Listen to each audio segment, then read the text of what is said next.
Servicing just means the ability to be able to fix or repair something in space.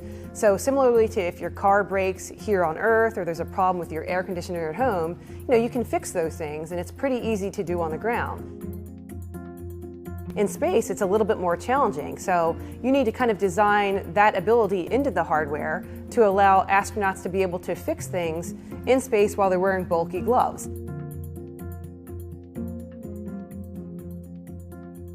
The Hubble Space Telescope was specially designed to enable it to live longer.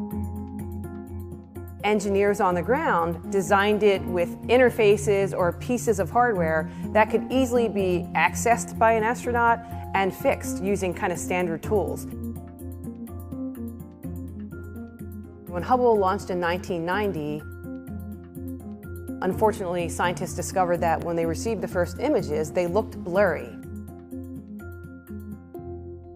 With some amazing smart people on the ground, they realized that that primary mirror that collects all the light from the stars was slightly misshapen by just a teeny amount, and that's what made all the scientific images look blurry.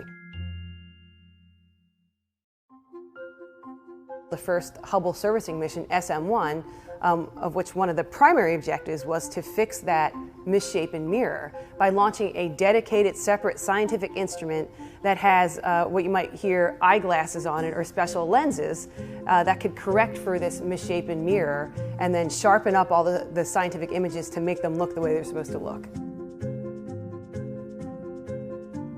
Hubble was unique in that the failures that we met with towards the end of the servicing missions forced us to design tools that had never been designed before. So we ended up repairing parts of the telescope that were not planned on being repairing before we launched. The analogy given is doing heart surgery in space with tiny tools, tethers, and techniques that were never initially designed to be used. We learned a lot about how to do harder things, harder things than anyone had ever done during spacewalks. There are lots of types of missions where astronauts do spacewalks, including Hubble Space Telescope, the International Space Station. There'll be future, lunar missions and Martian missions. So they're using some of the tools and techniques that were developed by some of our Hubble engineers.